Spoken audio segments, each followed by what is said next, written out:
Hey everybody, welcome back to the channel today. I'm going to dive into a topic that's rapidly shaping our world, artificial intelligence, or AI, as many of us repeatedly hear around the water cooler, at work, from our friends, and most important, why you must care. Notice I said must and not should. This will make a lot more sense as we get through the video, so hang in there. Now, some of this might feel complex, but it's easier to understand than it appears. And by the end of the video, you'll understand why it's critical for everyone to pay attention to the development of AI and start using it. So, by watching this video, you will learn what the heck AI really means and why you must care. Now, I'm not going to get too academic here. I'm going to get practical in a lot of ways, but it is important to understand that the term AI is being used widely and not always accurately, so I'll be cleaning up some of the confusion. Then I'll review the rapid pace of AI development and the implications for your future. I'll round that out with AI's expanding and complex impact on society. Last but not least, we'll talk about next steps for you. So this video is really designed to give you a background with the sole purpose of getting you started in AI and comfortable with your next steps. And if at any time you feel like you need to skip a piece of this, feel free to look at the description because I've provided links to chapters to jump you to different sections of the video. So let's get started. Why should you care about AI? Well, first off, let's be clear. AI isn't some futuristic fantasy anymore. It's here, it's real, and it's becoming increasingly integrated into our daily lives. Ignoring it is not an option if you want to understand and navigate the modern world effectively. Bottom line is that you'll fall behind if you don't start learning about AI and taking action, and this could have a catastrophic impact on your life. I know this sounds big and possibly outrageous, but this will make a lot more sense as we work our way through this video, which is all about AI, so let's start there. What is it? This next statement isn't obvious to everyone, so I want to be very clear. AI isn't one sudden invention. Think of AI as a skyscraper built brick by brick over decades with many people contributing by pursuing their dreams, experimentation, mistakes, and finding new ways to make computers smarter, each step laying the groundwork for the amazing things that AI can do today. As you can see from this timeline, AI has been created from the development of many AI subfields brick by brick, inspiring thoughts, funding, and innovations. It all started with theoretical work in the 20th century when thought leaders and mathematicians explored the idea of machines that could think. This is when the concept of artificial neural networks started, forming one of the first subfields in AI. Think of these ANNs as a digital brain that learns by trial and error, getting smarter with more practice. At that time, these networks were impractical because the technology wasn't as capable as it would become. Regardless, the idea inspired many people, including Alan Turing, to create the Turing Test in 1950. The imitation game, known today as the Turing Test, is a way to evaluate a machine's ability to exhibit intelligent behaviors equivalent to or indistinguishable from that of a human. Think of a computer calling to schedule an appointment, talking with a person, and booking the appointment. If the person doesn't know that they are talking to a computer, the computer would pass the test. So, this obviously laid the groundwork for evaluating AI. The AI field was officially named in 1956 with the Dartmouth workshop when mathematician John McCarthy coined the term artificial intelligence. And this led to early programs like ELIZA and another AI subfield called natural language processing.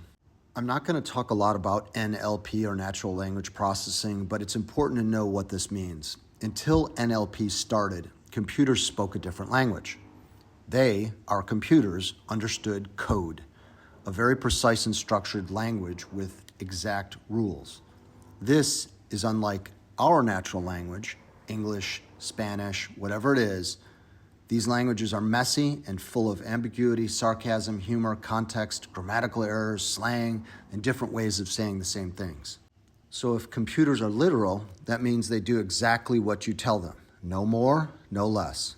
If you don't give them very specific instructions, they get confused. So we had to create a way for computers to understand our natural language, which we now call natural language processing, or NLP.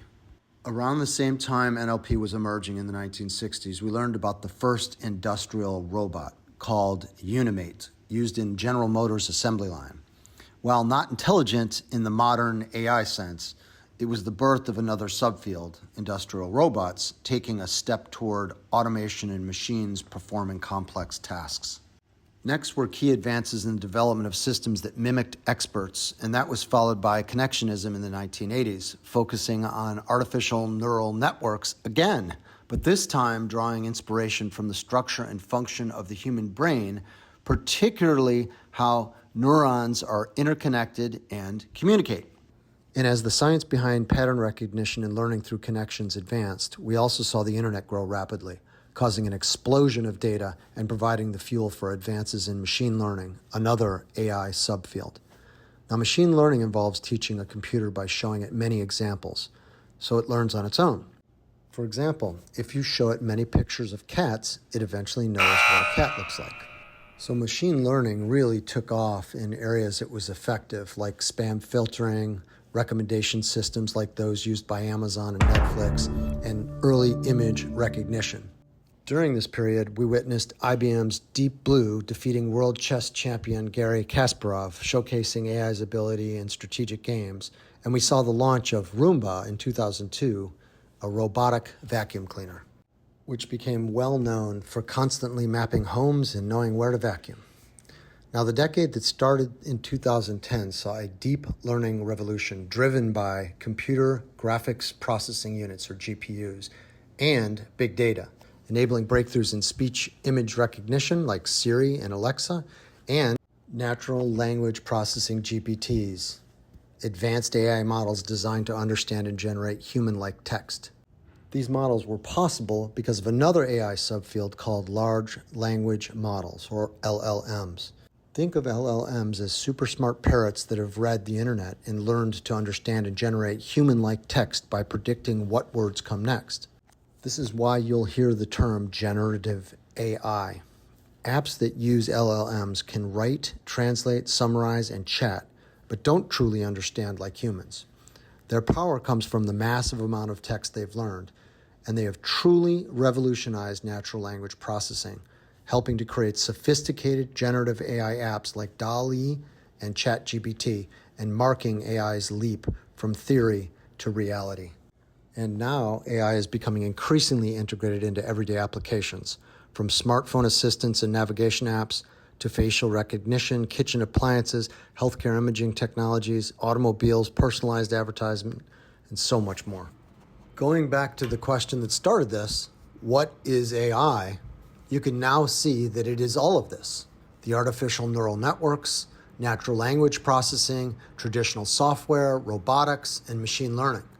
Simply, AI is technology that lets machines act smart, learning, thinking, and making decisions like humans. No way. There are plenty more videos and shorts where this came from, and I'm open to hearing from you on what you want to learn. Ideas welcome in the comments, and don't forget to click subscribe.